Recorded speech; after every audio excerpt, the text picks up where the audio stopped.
one of the most powerful hurricanes of all time, Never seen anything like it before, ever. crashes ashore in 1989. Look at those wind speeds. Hurricane Hugo creates mayhem on the ground, At the time, it was the costliest U.S. hurricane in history. while in the air, Can't get the left wing down. Mother Nature's got a hold of my airplane. Don't force it. the killer storm is ripping apart a government research plane. And she's taking it where she wants to take it. We're losing number 3. I don't believe this. Number 3 engine's on fire. More power. The pilot lost control of the aircraft. That's all we're gonna get. We started plunging downwards. It's not enough. I thought death may be coming.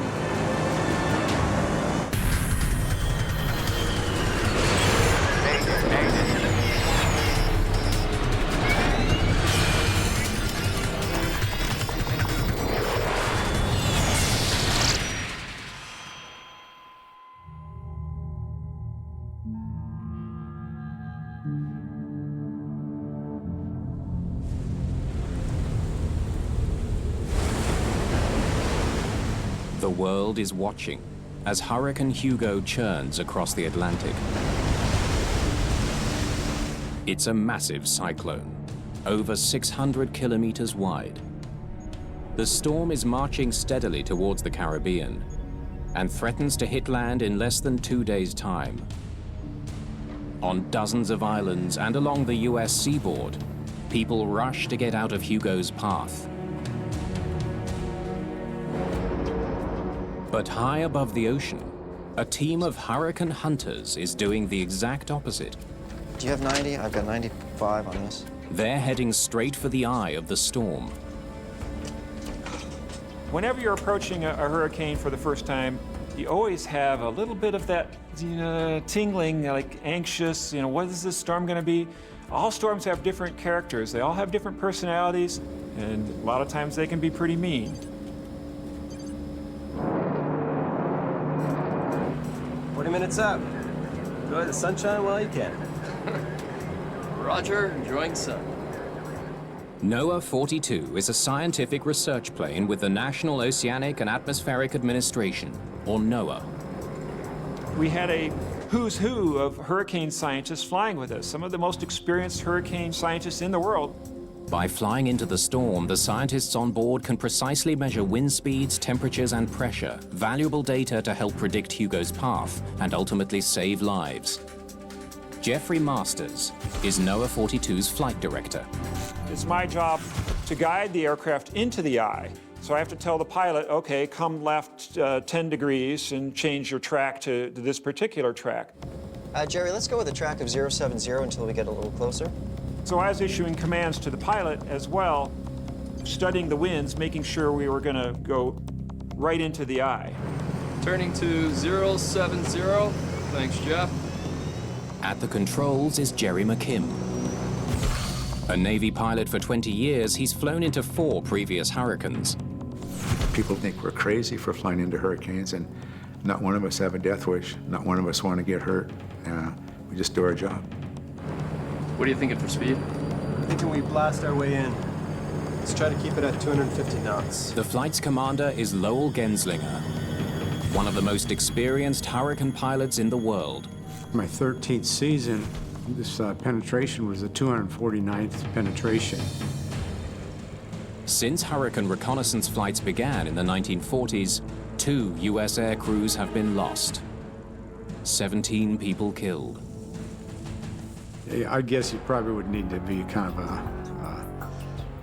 of maybe a risk taker or something like that, yeah. But probably not everybody wants to do it. The NOAA crew took off from Barbados in a P-3 Orion turboprop. It has the power it needs to penetrate the strongest storms. It's a very tough airplane. It's stubby wing with 4 big, huge engines on it. It's very, very powerful, built like a tank. It can take turbulence, it can take a beating and keep on ticking. So it's a good airplane. The P-3s are flying laboratories, and they've got over $10 million worth of specialized weather equipment. So they've got the best sort of weather picture you can possibly get in the air. 45 minutes out from the storm, NOAA 42 is cruising at just under 10,000 feet. Scientist Frank Marks monitors his radar while preparing for the mission ahead.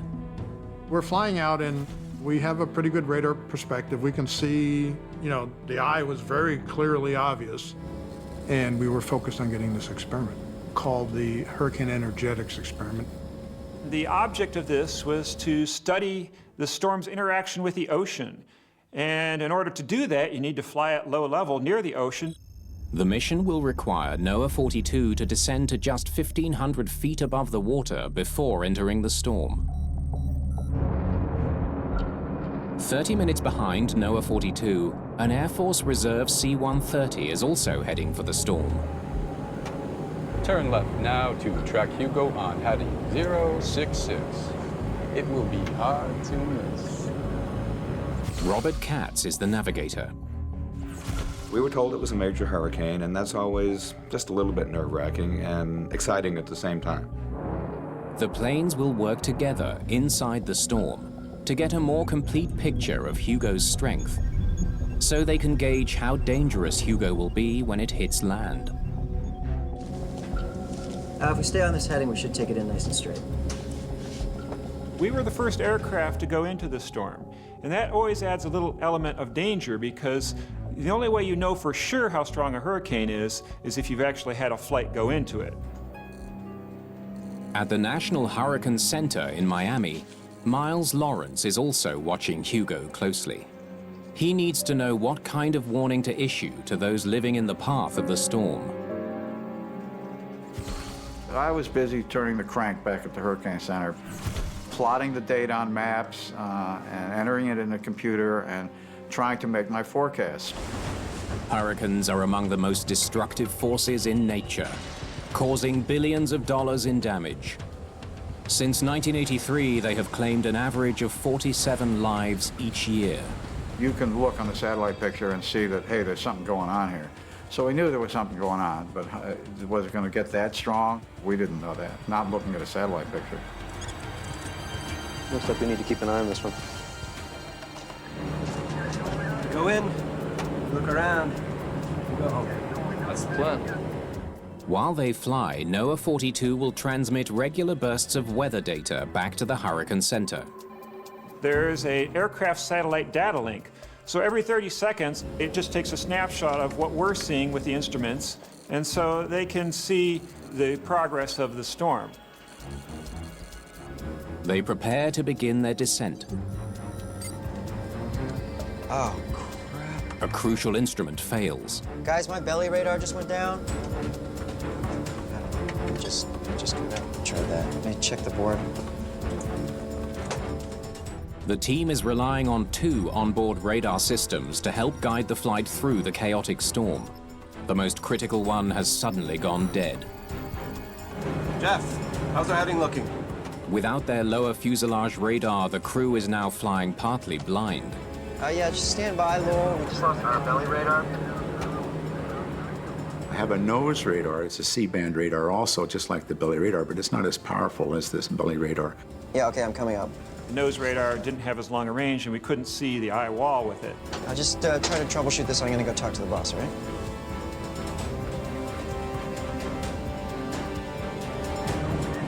Hey guys, sorry about that. Is it fixable? I think so. I mean, yes. Yeah. Attaboy. We got technicians and electronic engineers on the back that work it, and they have to reboot it or do whatever they do. The mission is in jeopardy. This is big science, big expensive science. And you don't want to screw up the science by, not going with the plan. Until they fly in, neither crew will know exactly how ferocious the storm really is. But satellite images predict winds as fast as 200 kilometers an hour, the kind of winds no commercial airliner would ever attempt to fly through. All we knew when we took off was it would be above a Category 3 hurricane. And for the aircrew, that always means a possibility of a good ride. And that's the way we term it. Hurricanes are rated on a scale from 1 to 5. A Category 3 means winds between 178 and 208 kilometers an hour. It can destroy mobile homes and cause major flooding.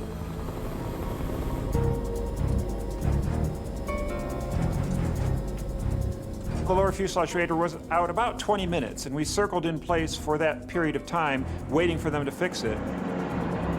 And that was about as long as we were willing to wait because we had limited fuel to finish the mission. Nice. That's great. Hey, Hugo, it's good to have you back. On NOAA 42, repairs are complete. Lowell, radar's up. Knew you could do it. Okay, no more excuses. Let's get in there. Masters quickly evaluates the current status of the winds. The storm has increased in strength.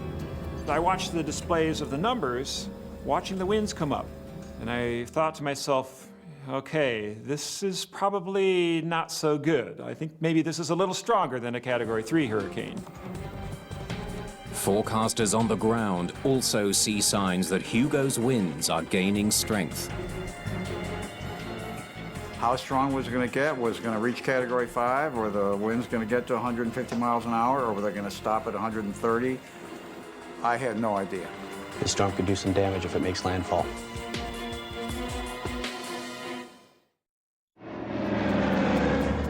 As they approach Hurricane Hugo, the crew of NOAA 42 prepares for their mission. Unless anyone has any objections. I'm good. I'm good. Down we go. They're planning to fly through the storm barely 1,500 feet above the ocean. In a hurricane, the winds are strongest down at the low level, and we call it the planetary boundary layer. So if you're flying at 500 meters, you're right at the level where the winds are probably the strongest. That's 1,500 feet. 4,000 feet. The low altitude is an ideal place to study the storm. Steady as she goes. But it's also a more dangerous place to fly. 3,000. The lower you go into the storm, the more violent it is. At 20,000 feet, it can still be rough. It can still be violent.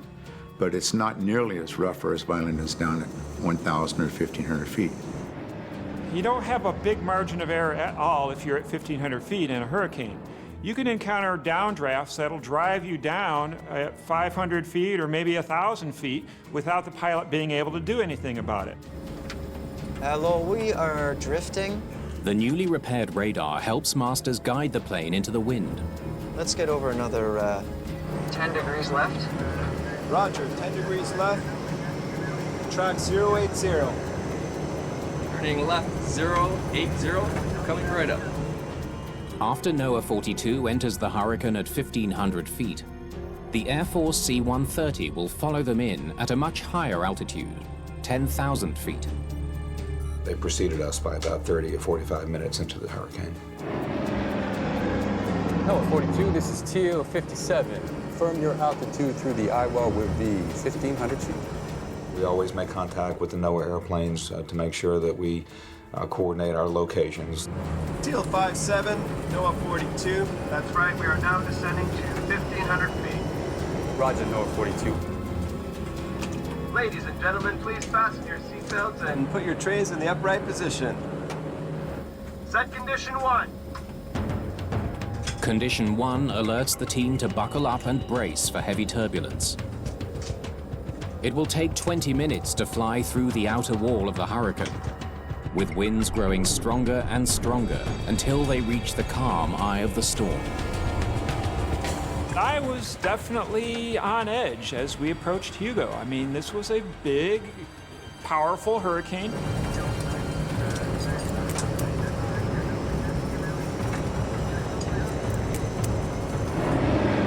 NOAA 42 first enters the outer edges of the storm, long spiral arms made up of powerful thunderstorms.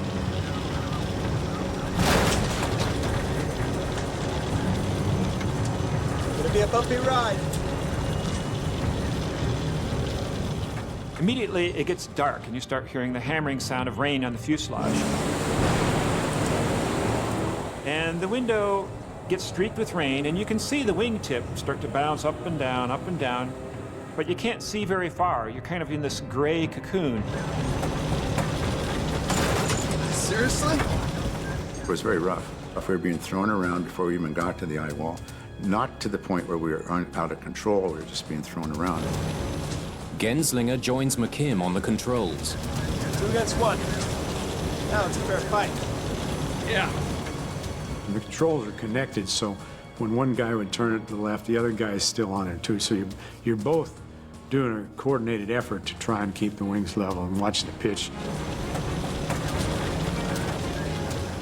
We don't see anything. There's no ground reference, there's no sky reference. You don't see anything. You're on full instruments inside the airplane, looking at your artificial horizons, your airspeed gauges, your altitude gauges, and whatever else tools you have in the cockpit to guide you.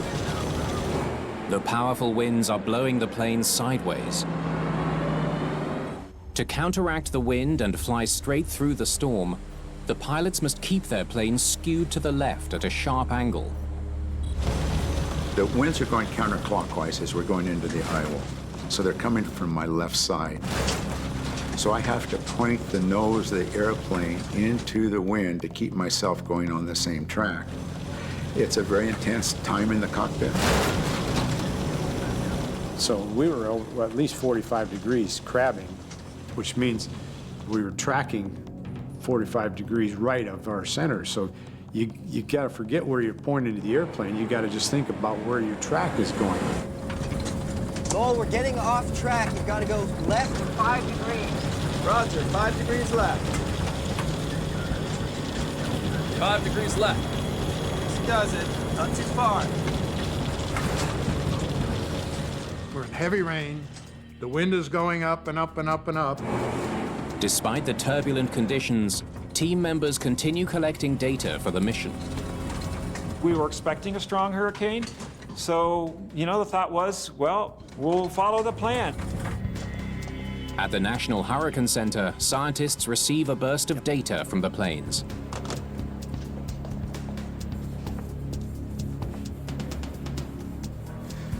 Look at those wind speeds. It reveals increasing wind speeds and dropping pressure inside Hugo, a sure sign that the storm is getting worse. I think this storm's going all the way.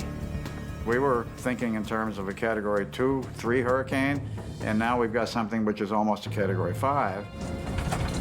On board NOAA 42, Jeffrey Masters is coming to the same conclusion. Hope I'm wrong. I really hope I'm wrong. There'd only ever been one Category 5 hurricane in recorded history out this far east, and I had never been in a hurricane at that low an altitude and that was that strong. A hurricane is classed as a Category 5 if it has sustained wind speeds of 252 kilometers per hour or higher. When they hit land, they can rip buildings clean off their foundations. Flying through one safely is the biggest test any pilot could face. Let me off this ride. McKim knows that turning around is not an option. We don't do U-turns. Once we make the commitment to go in, we go in. In such fierce crosswinds, banking his plane to turn could send it tumbling to the sea. I'm having to point the nose more to the left as the winds are getting stronger and stronger. Let the plane find where it wants to be. I'm trying, but she doesn't know what she wants. Suddenly, the plane begins banking dangerously to the right. I'd never experienced anything like this. There was just kind of this big kind of thundering, shaking sound. The whole airplane just kind of quivered. I thought, maybe we were goners here. I'm trying to pull back on the rudders, and I can't do it. I can't get the left wing down. Don't force it. And I look at Lowell over there, and he's doing the same thing.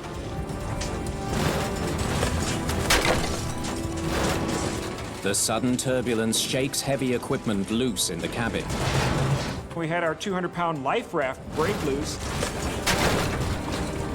Hang in there, guys. Knives and forks from the galley are all flying around. Extremely dangerous situation. We're in an angle of bank going down. And That next second, the number 3 engine fire warning light comes on. We're losing number 3. I don't believe this. Number 3 engine's on fire. I remember thinking, this is what it feels like to be in battle and to be shot at, and, you know, death may be coming. Options? Not many. With one engine on fire, they're losing altitude fast. It was coming out the tailpipe. Flames quite a distance. You gotta shut it down. Go. If they don't shut the engine down quickly, flames could engulf the entire plane. Emergency shutdown, Lando. Pulling the handle starves the engine of fuel and douses the flames. But the loss of an engine has left them in a dangerous bank, and they're still losing altitude. More power. Airspeed's increasing because we're going down now, and we had all the power on the airplane, so we have our hands full. More power. That's all we're gonna get. Throttles are at the firewall. It's not enough.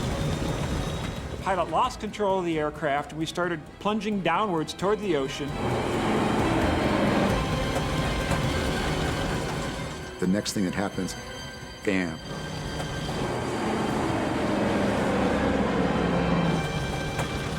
We're through the eye wall.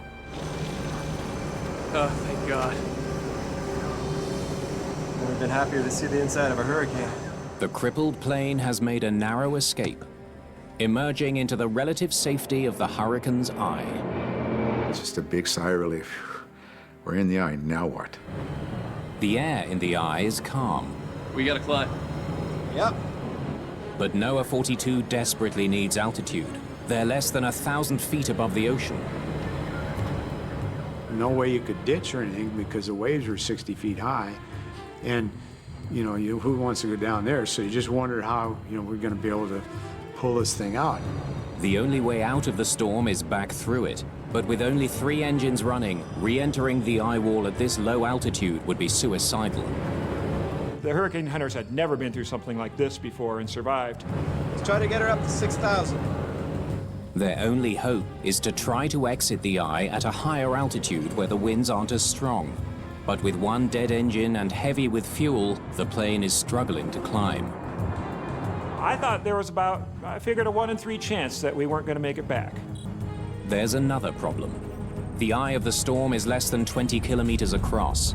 If they don't start turning, they'll fly back into the dangerous turbulence. We had to immediately make a decision about how to turn to stay in the eye, because if we hit the eye wall again, we were probably goners. NOAA 42 begins a series of slow spirals inside the eye. But the motion of the storm means they need constant corrections to their path. You need to track about 2 points northwest. Yep. Got it.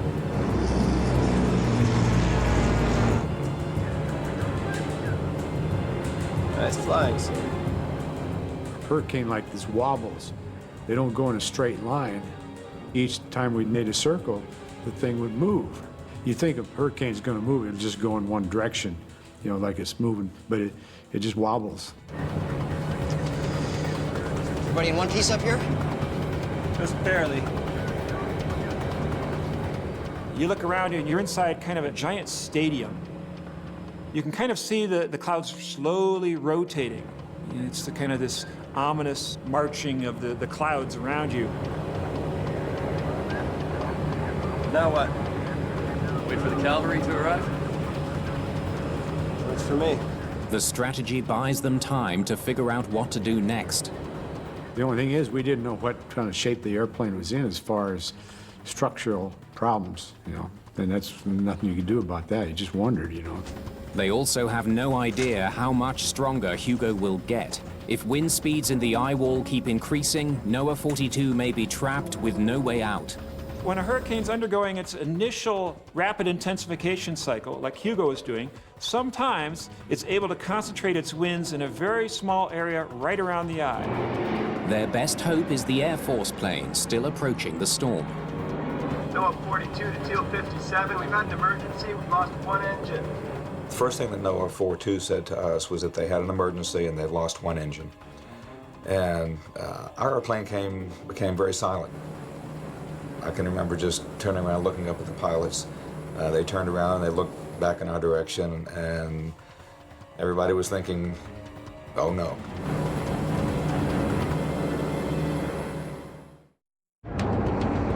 The Air Force Reserve C-130 speeds towards Hurricane Hugo.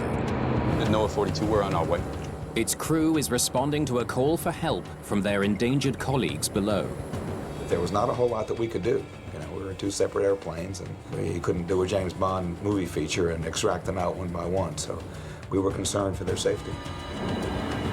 Meanwhile, in the eye of the storm, Commander Genslinger spots another potentially deadly problem. Crying out loud. Hope you're not too attached to engine number 4. You're kidding me. We've dealt with one emergency, now we got another emergency. A strip of rubber is dangling from the front of one of the remaining engines. The de-icing boot is designed to keep the propeller clear of ice. It's been torn loose and could be sucked into the engine's air intake, putting the crew in even greater jeopardy. And that engine's going to overtemp, and you have to shut it down, and that would have been disastrous. If they lose 2 engines on the same side, there's no hope of making it back through the storm. Going through the eye wall on 2 engines would be an impossible thing. Once the C-130 passes into the eye, it might be able to fly close enough for the crew to assess the damage. Teal 57, we're gonna need a favor. I don't know if we can climb high enough on 3 engines. You come down to us? Roger, NOAA 42, starting our descent. Well, they did sound pretty calm, but I was very unnerved by it, and I know our crew was unnerved by it. But they were trying to be as matter of fact as they could. The crew now faces a critical decision. We're too heavy to get much higher. You want to dump some fuel? Dumping fuel will make it easier to climb, but if they dump too much, they won't make it back to Barbados, more than 500 kilometers away. I think we can spare 15,000 pounds. We won't be doing any sightseeing on the way home. Prepare for fuel dump. Okay, guys, shut off all the equipment, okay? Everything goes dark. All right, everything. Their electronic gear could spark an explosion. When you dump fuel, it comes right out of over the wing. If anybody's talking on the radio or got any emitters that might start a spark or anything, you could have a fire. Fuel dump switch. On. There it goes. We dumped it for 10 or 15 minutes, and we got rid of all that fuel that we could. NOAA 42 took off with enough fuel for a 9-hour flight. After dumping 15,000 pounds of fuel, the tanks will be empty in about 4 hours. My engines are still putting out the same amount of power, and now I've just lost weight, and now my wings, with the amount of lift that they're generating, can actually pull me up higher. Come on, you piece of crap. Above them, the Air Force plane powers into the eye of the storm. Stand by, NOAA 42, we'll begin getting into position now. To meet inside the hurricane, NOAA 42 needs to climb while the Air Force plane descends. The 2 crews must coordinate their airspeed and bank angle to keep from slamming into Hugo's treacherous eye wall. It's beyond dangerous. NOAA 42, we see you. Pilots would never risk doing this if lives weren't at stake. We coordinated our positions, and once we saw each other, it was purely done visually. No sudden moves. They're on us. And as we got closer, we flew within about 1,000 feet of the other airplane. One slight miscalculation and the 2 planes could collide.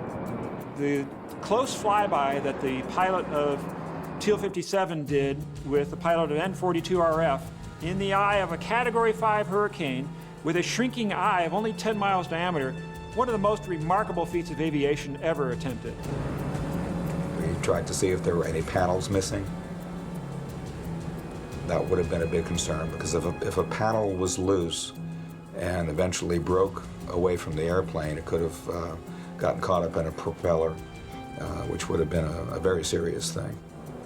They also had an engine fire, so they wanted us to see if there were any visible signs of fire still remaining. We didn't see any of that. No, 42, you look like you're still in one piece other than that de-icing. They eyeballed us and said they don't see any damage. Moments later, there's more good news. Won't be damned. The icing boot's gone. Best news I've heard all day. The de-icing boot has blown off without damaging the engine. That was a relief to see that that thing's gone when it was. Teal 57, we're gonna need another favor. We can't stay in here. Fuel's gonna be an issue very soon. Can you help us find a soft spot? Roger that. We'll see what we can find. We asked them very nicely, could you please go in and out of the eye wall of Hugo a couple different places to find a soft spot for us? And please do it at the altitude that we're maxed out at, which is 6,000 feet. They were asking us for a way out of the storm. As a crew, we got together and we decided to go ahead and continue making our penetrations. Exiting the storm, we asked NOAA if they could delay in the eye a little longer, and they did that. On board NOAA 42, there's nothing to do but wait. We gotta get out of here. And hope they don't run out of fuel. Any word yet, guys? No, 42, I think I have something for you. The Air Force plane has found a possible exit point. Try the northeast quadrant. That was what we determined would be the better of the headings for them to try. It would be the best one with the least amount of turbulence for them. Roger. Northeast quadrant. We'll see you back at base. Let's hope they're right. The crew prepares for a second perilous trip through the wall of a Category 5 hurricane. Things that we couldn't really strap down, we just threw into the loo and closed the door and figured they would just stay in there and rattle around. The most dangerous thing that we had coming up was the turbulence going through the eye wall again. NOAA 42 is going to try to punch through the storm at 6,000 feet. They hope the winds at this altitude will be less destructive. Set condition 1.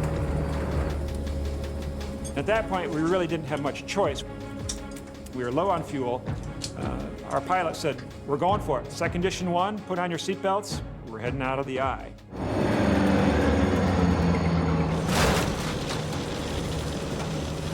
We weren't confident at all that we wouldn't just suddenly have a failure and go splashing in the Atlantic Ocean. We had to go through the rain bands and weave our way through the exterior parts of the hurricane. We were very concerned on the flight back where we weren't going to make it. The Air Force crew has chosen the exit point well.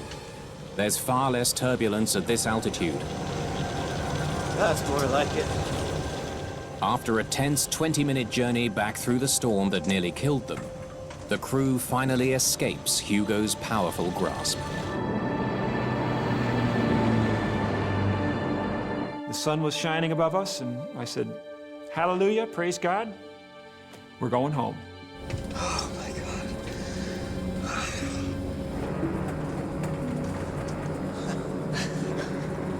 What a day. Yeah, a little too close for comfort, if you ask me. Teal 57, we're out, and I think we owe you one. All part of the service. We'll see you guys back on dry land. After their harrowing ordeal, Jerry McKim and Lowell Genslinger get their plane and everyone on board safely back to Barbados. I don't think it sunk in till we got home or, what we really went through. Now it's up to NOAA pilot and safety officer Terry Layden to investigate why a crew of skilled hurricane hunters was nearly killed on the job. A lot's at stake that could be repeated if you didn't figure out why. First thing I want to do, tear that engine apart.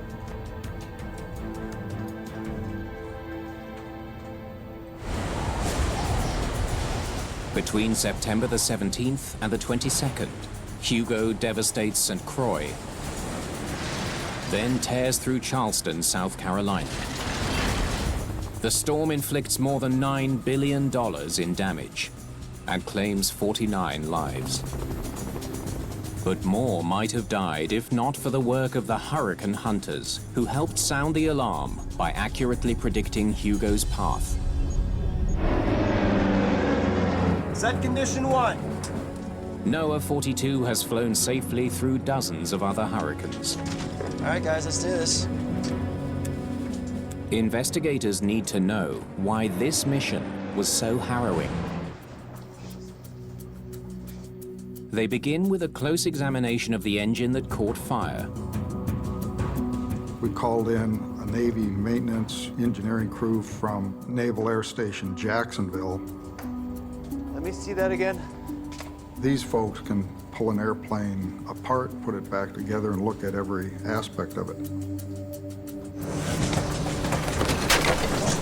It's getting a little bumpy. They suspect the severe turbulence somehow damaged the engine. But they don't know how. Let me off this ride. Data from a sensor in the cockpit reveals how severe that turbulence was. Pulling a lot of G's in that cockpit. The G-meter uses sensors to detect the aircraft's motion and calculate how much stress it's being subjected to. I can't get the left wing down. Don't force it. The G-forces are some of the most powerful ever recorded in any hurricane, and far beyond what the plane was designed to withstand. P3 can handle up to 3.5 positive Gs and 1 negative G. The G-meter recorded stresses of 5.8 positive Gs and 3.7 negative Gs. But the question remains, did the severe turbulence somehow cause the engine fire? Investigators find an unexpected answer. It had nothing to do with the storm. Turbulence was not a factor in the fire. They determined that the fuel control unit was the problem. A broken sensor couldn't properly regulate the amount of fuel flowing to the engine. Navy records reveal that the same problem has been reported on other planes. And as it turns out, the Navy has a history of this kind of problem. When the sensor failed, it fed too much fuel to the engine, and it ignited into a stream of flames. We're losing number 3. I don't believe this. It was just an unlucky coincidence that the failure happened during this flight. It could have happened on takeoff, it could have happened en route to the hurricane. Gotta shut it down. Go. It could have happened anytime. It's just incredible that it happened at the worst possible time. Emergency shutdown, Lando.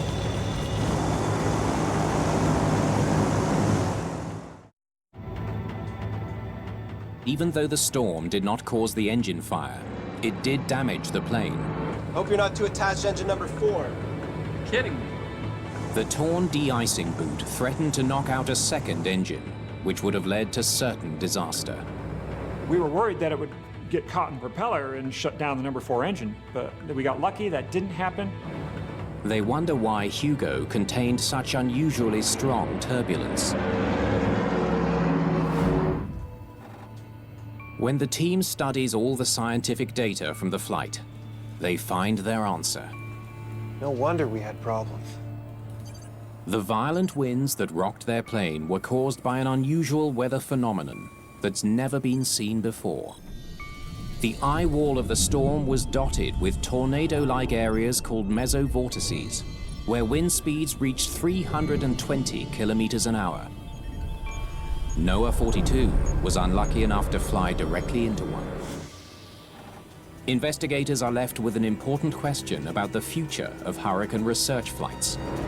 When the next major storm hits, And down we go. how can they keep hurricane hunters safer when they fly into the eye of a storm? Investigators interview each member of the hurricane hunting crew. We'd been in at 1,500 before, and it was fine. We weren't thinking about what could happen.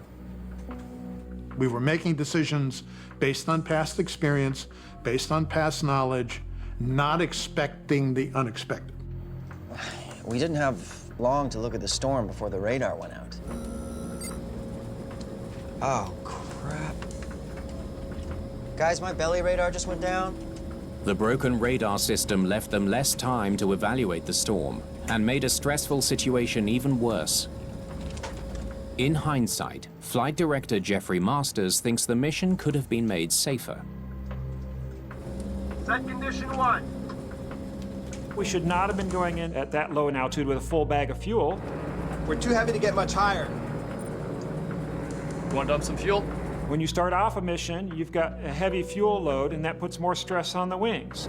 I think we can spare 15,000 pounds. It makes sense to go in at a higher altitude and then maybe do the mission at a lower altitude later when you've got less fuel. We go in, we look around, we go home. That's the plan. They were doing their best to support the scientific mission. By doing the lower work first, it was decided that everyone would be fresh so that we could, get things over with early in the flight. Steady as she goes. But sometimes a little more discretion is warranted, and it would have been very helpful, I believe, in this case. After this incident, NOAA made a number of changes to keep hurricane hunters safer. The first plane into the storm now flies in no lower than 5,000 feet, where the updrafts and downdrafts are much less violent. Yeah, I think that's a very, very good safety recommendation. After you kind of figure out what the storm's all about, then you can go in and do your hardcore, really, really nitty-gritty research and get that plane down where it can give you the numbers you need to ground truth everything and to make sure that everything you're doing is safe. Lowell, radar's up. They also ensure that crews always review the mission strategy before flying into a storm. People have asked me many times why we keep flying in hurricanes. You've been doing it for 32 years. Why do you need to keep doing it? And I say, because every time I go there, I see something different. I learned something new. Meteorologists hope the discoveries made by NOAA 42 will help improve hurricane forecasts and save lives.